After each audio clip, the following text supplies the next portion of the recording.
Deuxième jeu, les 4 à la suite. Steven serveur, il s'en sort bien, il est qualifié. Bravo à Henri. Henri, un ancien chef d'escale dans le transport aérien. Il joue pour une deuxième victoire d'ailleurs, Henri. Bravo, en deuxième position. Et Philippe mène la course. Alors lui, il est maître de conférence à l'université de Bordeaux. Philippe, deuxième phase de jeu. Deuxième manche. 4 thèmes proposés, 40 secondes pour essayer de faire 4 à la suite. 4 bonnes réponses à la suite. Oui, de préférence. Sur les illustres inconnus. Pourquoi pas? Les sonates et les concertos.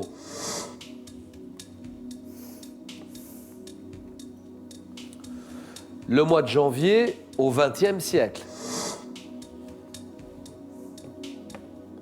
Le thème mystère, vous le découvrez en exclusivité sur Twitter. Twitter, QPUC, c'est le hashtag, hein, QPUC, les 4 initiales de Questions pour un champion. Et vous nous dites un petit mot sur le match qui se joue maintenant. N'hésitez pas, ça nous intéresse.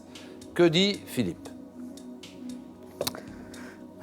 J'étais très content de participer à ce jeu. Eh ben, à bientôt, Philippe, à la prochaine fois. Hein. C'est un peu le même sentiment. Vous hésitez entre quoi et quoi? Entre rien du tout. À ce point-là. On va essayer, pourquoi pas, les illustres inconnus. Ah, c'est vous qui décidez? Moi, je ne peux pourquoi rien pas. faire. À ce niveau-là, je ne fais rien. On va tenter les illustres inconnus. Illustres inconnus. Terminé, on y va. Les illustres inconnus, Philippe. C'est ici. Alors, maître de conférence, mais dans les mathématiques, c'est ça, professeur de maths, hein? Oui. À l'université. Et vous adorez aussi, en dehors de ce que vous faites, parce que qui sont vos élèves? Ils ont quel âge? C'est toute la gamme des élèves en université. Donc ça va de la première année de licence juste après le bac, Oui. jusqu'au master 2, donc bac plus 5. Et quand vous rentrez à la maison le soir, un bon petit livre? Pourquoi pas, oui, un polar, un bon petit polar par exemple. Oui, des énigmes policières. Voilà, plutôt des polars à l'ancienne et des romans d'énigmes à l'ancienne, Ah mais certains on continue toujours à en écrire et en publier. Donc, Oui, mais à l'ancienne, c'est Gaston Leroux. par exemple, voilà, Les Mystères de Chambre Close, Gaston Leroux, John Dixon Cairn dans les années 30, et encore maintenant, là, je suis en train de lire un livre, une énigme donc, qui se passe dans le Bordelais, ça s'appelle Les larmes de Pancrace. Ah oui, ça c'est de signé Malloc. Signé Malloc. Malloc, ouais, d'accord. C'est aussi le nom d'ailleurs du personnage principal. Hein. Les larmes de Pancrace, dans le Bordelais, chez vous. Voilà, tout ça. Philippe, alors on y va. M'avait dit les illustres inconnus. Je ne sais pas si vous avez le temps de nous regarder le soir, de nous suivre. Mais vous connaissez le principe. Oui. 4 à la suite, attention. Top en août 1911, quel célèbre tableau est dérobé au Louvre par un peintre en bâtiment Joconde. italien? Oui. En 40, quelle grotte de Dordogne a été Lascaux. découverte? Oui. Quelle héroïne d'un roman paru en 1857? Delphine de la Mare, qui défraya la chronique locale, a-t-elle inspiré? Madame Bovary. Quel est le prénom de la jeune femme célèbre pour s'être dénudée par 2 fois sur les affiches d'une campagne de pub lancée en 81? Je ne sais plus. De quel jeu télévisé de culture générale William Pinville est-il la célèbre voix off? Question pour un champion. Oui. En mai 87, sur quelle place principale de Moscou le jeune Ouest La allemand? place rouge. Oui. En février 82, quel prénom fut donné au premier bébé français né en... Amandine. Premier bébé français né par fécondation in vitro à l'hôpital Antoine Becler de Clamart. Amandine, d'accord. 3 points pour Philippe.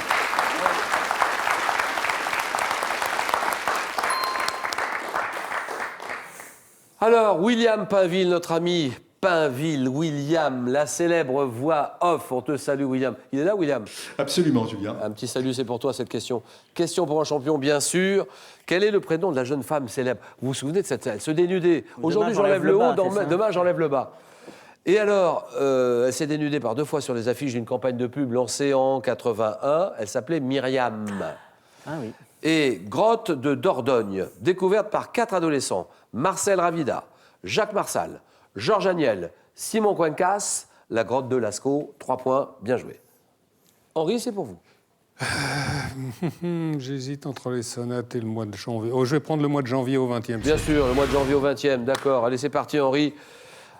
Alors, soyons fous. Bien sûr, la Thaïlande, évidemment, la Thaïlande. Oui, ça, tout à L'Afrique? fait. L'Afrique aussi? Là, un petit peu, j'ai été aussi à Dakar. et Djibouti. Mais maintenant, où êtes-vous basé maintenant? Maintenant, Moi, je suis au Coudray-Monceau, c'est une grande escale. Hein. oui. Là, c'est Corbeil-Essonnes à côté. Tout à fait, C'est l'Essonne, tout simplement. Oui, tout à fait. Mais vous bougez beaucoup encore. Vous Ah partez. oui, vous- j'aime beaucoup voyager. Oui. Bien sûr. Oui. Et vos destinations préférées, c'est quoi? Bah, Bangkok. Bon, Henri, nous partons sur ce mois de janvier. Mois de janvier au XXe siècle. Comme le 22 janvier 1901, qu'à l'impératrice des Indes et reine de Grande-Bretagne et d'Irlande s'éteint après 63 Victoria. ans de règne. En janvier 1918, quel chef d'État américain énonce devant le Congrès une liste de 14 points devant assurer la paix mondiale? Monroe. Non. Ça, ça- Le 27 janvier 1973, dans quelle ville européenne l'accord de cessez-le-feu au Vietnam est-il signé? Genève. Non. Le 4 janvier 1905, quelle ville portuaire de la Chine, tenue par les Russes, tombe aux mains des Japonais après un siège de 10 mois? Quelle ville portuaire tombe? Vladivostok. Non.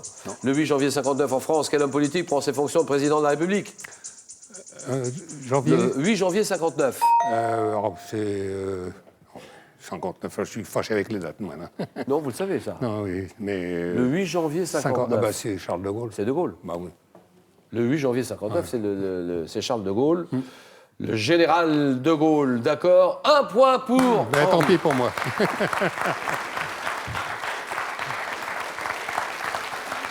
Aïe, aïe, aïe, aïe, aïe, aïe, aïe. J'aurais dû essayer les concertos.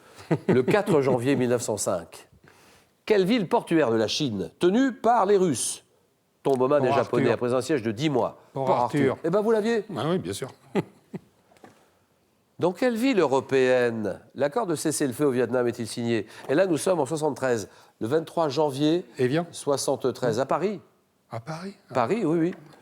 Chef Les d'État accords d'Évian, c'est américain, l'Algérie. janvier 18. Quel chef d'État américain énonce devant le Congrès une liste de 14 points devant assurer la paix mondiale? C'est Wilson, Thomas Woodrow Wilson. Steven, c'est à vous. Mais écoutez, je vais choisir le thème mystère. Bien sûr. Alors, ordinateur, nous dévoilons ce thème. Phrases et expressions des héros de bande dessinée, proposées alors qu'a débuté aujourd'hui à Angoulême l'édition 2016 du Festival international de la bande dessinée. Monsieur Steven, Oui. que faites-vous à Brie-sur-Marne? Vous y habitez? Ah, oui, j'y réside. Mais en fait, vous travaillez à Paris. Oui, je travaille dans le 2e arrondissement. Alors, c'est sympa ou pas? Ah, c'est très sympathique, oui. Bon, enfin, vous n'avez pas fait que Paris, vous avez fait Barcelone, par exemple. J'ai vécu à Barcelone, j'ai vécu en Amérique du Sud, en Ah. Argentine plus précisément. Oui. J'ai beaucoup voyagé en Afrique également. Et Voilà. Barcelone, c'est comment? Ah, pour moi, c'est la ville la plus douce en termes de température d'une part et aussi d'ambiance et de qualité de vie en Europe. Les Ramblas? Ou les Ramblas, évidemment, mais ça c'est la première chose à faire quand on débarque. Ensuite, L'architecture? évidemment, Gaudi, la Sagrada Familia, Non, le mais les Parc nouveaux Güell. aussi, hein, les tours, les nouvelles tours aussi. Hein. Oui, évidemment, oui. Enfin, ça bouge beaucoup à Barcelone. Voilà. Alors, Steven, on y va. C'est parti. Sur ces phrases et expressions des héros de BD. Comme dans Tintin, quel duo de détectives dit souvent, je dirais même plus, Les Duponté, en bande dessinée, quel animal jaune taché de noir? le Marsupilami, Dans Lucky Luke, quel Dalton répète souvent, quand est-ce qu'on mange? Avril, Quel héros d'un western créé par Gere et Charlier, de son vrai nom Mike Donovan, a pour juron favori Damned, Rascal? Blueberry, Hop là! Le lieutenant Blueberry. Bien joué, bravo. Steven, c'est beau ça. Très bien.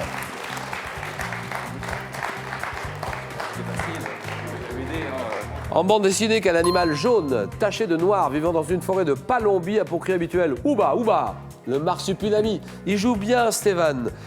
Philippe est à 3, Steven est à 4, Henri s'arrête là, avec le sourire. Bien sûr. Merci Henri. Continuez à nous suivre, hein, tous les soirs. Tous les soirs. On est d'accord? Tout à fait. Les chiffres et les lettres, Harry et Slam, question pour un champion. Pour terminer, c'est 10 000 € qu'on vous propose de gagner. Vous n'avez que quelques minutes pour jouer. Dans quel jeu de stratégie le fou se déplace-t-il en diagonale? Les échecs, réponse 1. Le bridge, réponse 2. Vous le savez, donc allez-y. On se précipite sur le 3243. Réponse par téléphone, 3243.